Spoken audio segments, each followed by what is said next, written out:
I'm Miss Mia, head of Tween and Teen Services at Darien Library, and I'm here to announce our 5th round of Reading Ambassador videos for summer 2025. I'm joined again by a selection of 6th and 7th grade students from Middlesex Middle School, all of whom read a book from our summer reading list and then filmed their own book talks. As we get ready for summer reading, take a few minutes to see what books we read, loved, and recommend that you pick up this summer. To kick it off, here are your 6th grade reading ambassadors. Have you ever been to Mars? I thought so. Well, Lunar Jones has. In fact, he grew up on Mars. Not the luxury part of it, but the dusty, dirty part where if you want food on the table, you either have to steal it or go out scrapping, which is when a storm comes by with such high winds and unearths valuable pieces of metal, like an old suit from a war years ago. Exactly what all the other scrappers want, which is what sends Lunar off to the restricted military base. As it turns out, the base is more than just that. It houses a valuable dragon crew and a dragon, the last one on Mars. For every planet, star, and moon, there's a dragon. Humans went to war with Mars's dragon to try to make Mars habitable and won the war. Ever since, Mars has become less and less habitable because of a curse the dragon of Mars, Ares, left when he died. Fierce storms, tamed animals turning feral, wild animals always hunting down humans, all because of a curse Ares left. This new Mars dragon can change everything for the people who need help the most, the survivors. Lunar and the crew must do what it takes to save the people on Mars. This book, The Last Dragon on Mars by Scott Renton, is the first book in a series, and book 2 comes out this fall. How many of you have been to Boston? Being the 10th most visited city in America, I'm guessing at least a third of you have. Well, the book Rebellion 1776 takes place in Boston and follows the path of 13-year-old Elspeth Culpepper as she figures out what to do when she is left unemployed and parentless after the British evacuation of Boston.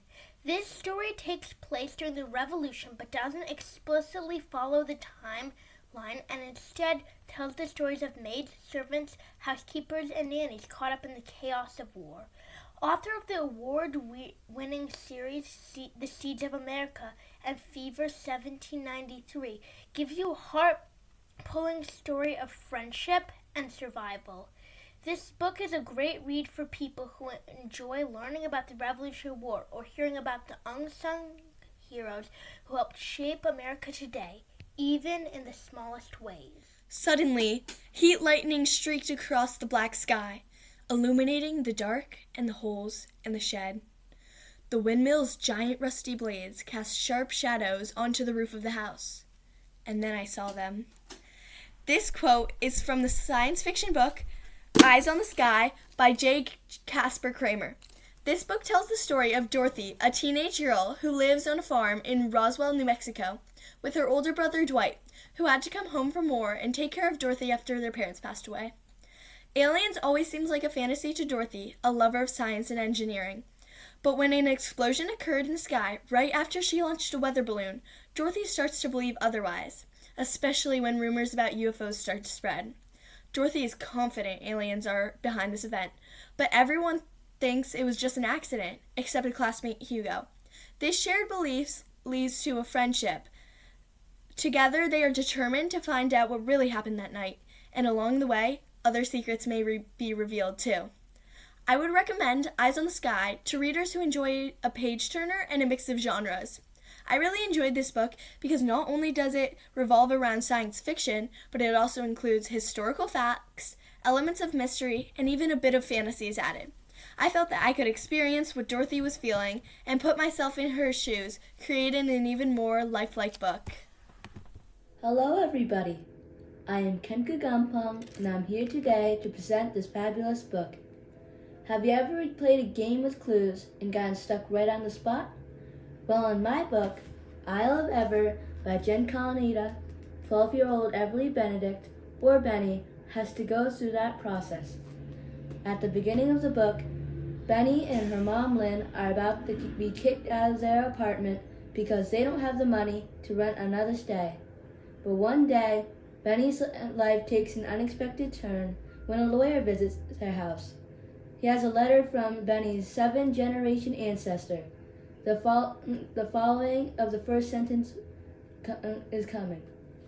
Dear Everly Benedict, I believe I am your great-great-great-great-great-great-grandmother, Evelyn Terry, and I've been waiting for you to break this curse for a very long time. With a letter in Evelyn Terry's will comes a challenge for Benny.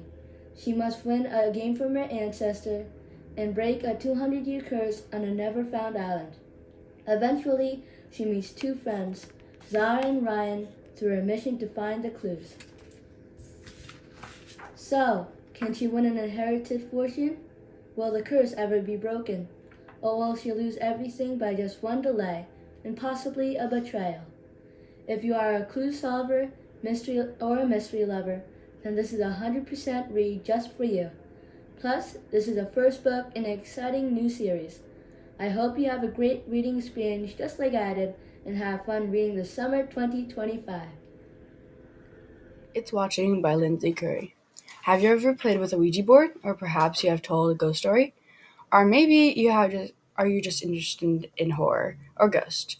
Then you will love Lindsay Curry's It's Watching. It's about 3 middle schoolers working together on a project who have to go to the Bachelor's Grove Cemetery, their town's presumed haunted graveyard, to either see that ghosts are or aren't real. They go to the graveyard in the middle of the night on Halloween. Not seeing anything wrong with it, but then weird paranormal stuff happens, and they get a text from an unknown number with a spooky gif saying, "You have 3 days, I'm watching." And worse, leading them to the conclusion that there's a ghost haunting them.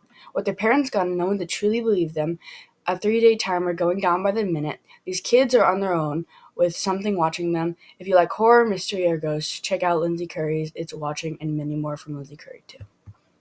Imagine a life where you are always getting wrong number texts, every conversation ending with 4 words. Bye forever, I guess.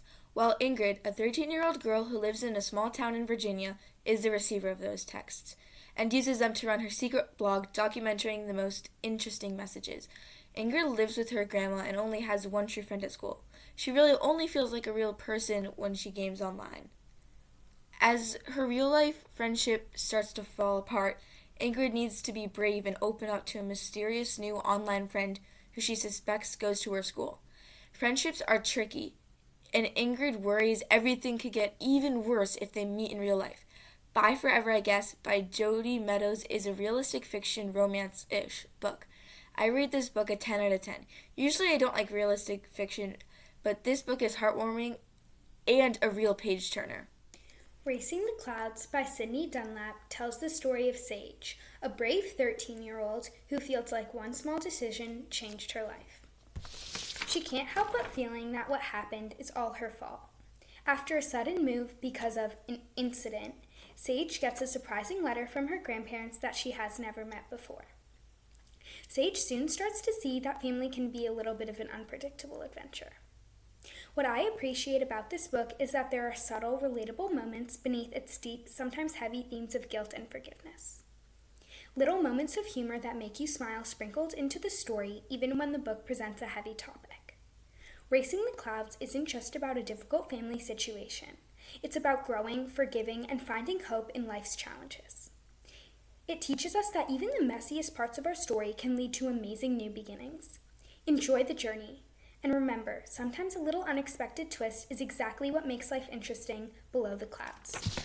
If you liked The Fort by Gordon Corman, you also might enjoy Racing the Clouds. Hi, I'm Emma Wong, and today I'm here to talk to you about the book Westfallen by Anne and Ben Brashers. Have you ever wondered about the concept of time travel? Well, what if I told you that 3 ordinary 12-year-olds, just like you and I, discovered a radio that could project their very own voices back through time? Henry, Francis, and Lucas were just normal middle schoolers living in a safe little suburban town in New Jersey, or so they thought. The 3 neighbors used to be best friends, but as middle school rolled around, they sort of drifted apart. Francis got emo over the summer, Lucas went to private school, and Henry just tried his best to keep up with all the changes. When they finally decided to reunite in Henry's backyard for the funeral of their pet gerbil, they discovered much more than dirt and a dead rodent. While this discovery seemed innocent, little did the ex-friends know that an old radio with the deadly ability to tear through the fabric of time was now in their possession. As the threesome start to fiddle around with this radio, They find out that they can use it to talk to 3 other 12-year-olds in the same state, same town, same backyard, 79 years ago. The kids from the past take this as a chance to ask all their questions. Are there jetpacks, superheroes, flying cars? But most of all, did the Allies win World War II? And are their dad and brother okay? Henry and his group try to be careful, but as one small change leads to another, Henry, Francis, and Lucas watch in horror as their world begins to disintegrate into a nightmare right before their eyes. The clock is ticking, and frantically the 6 kids realize they need to fix history before time runs out. The first book in a new series, Westfallen by Anne and Ben Brashers, is a perfect read for fans of action-packed science fiction. Enjoy! Picture this. It's the summer of 1940. Our main character, Lizzie Novice, is searching for clues in a dark closet to prove her case that her presumed dead mother wasn't killed. While searching in the closet, Lizzie hears floorboards crack. She thinks to herself, is the floor collapsing? That would be straightforward, as floors have been known to cave mid-war. But that is not what's happening. Britain is on the brink of German invasion. Lizzie's brother is lying to her. But the floor isn't collapsing, and what Lizzie finds beneath the floorboards at that moment isn't straightforward at all. Jacob and Lizzie Novice are siblings in London during World War II, but it seems like they couldn't be more distant from each other. Jacob isn't happy with the fact that Lizzie refuses to accept the inevitable. Their mother is dead. Lizzie isn't happy with the fact that Jacob is moving on with life, thinking that their mother is dead, and that Jacob isn't writing to her. But Lizzie, a straightforward, clever, and determined younger sister, tracks her brother down at Bletchley Park to find out what's going on. When she arrives, she too is sworn to secrecy along with her brother to help break German codes. Lizzie needs to balance thwarting Hitler's plans with solving her mother's mystery. Read The Bletchley Riddle by Ruta Sepetys and Steve Shankin to find out what Lizzie found under the floorboards. Thank you so much for listening to our book talks. As you can see, we are very excited for you to read and love this summer selections, which you can grab today, either at the library or digitally through the Libby app. We also have a brand new tween collection in the Teen Lounge with this year's list and all of our former summer favorites, so check it out. Teen Summer Reading kicks off on June 20th, and as always, there will be challenges, events, and prizes for teens.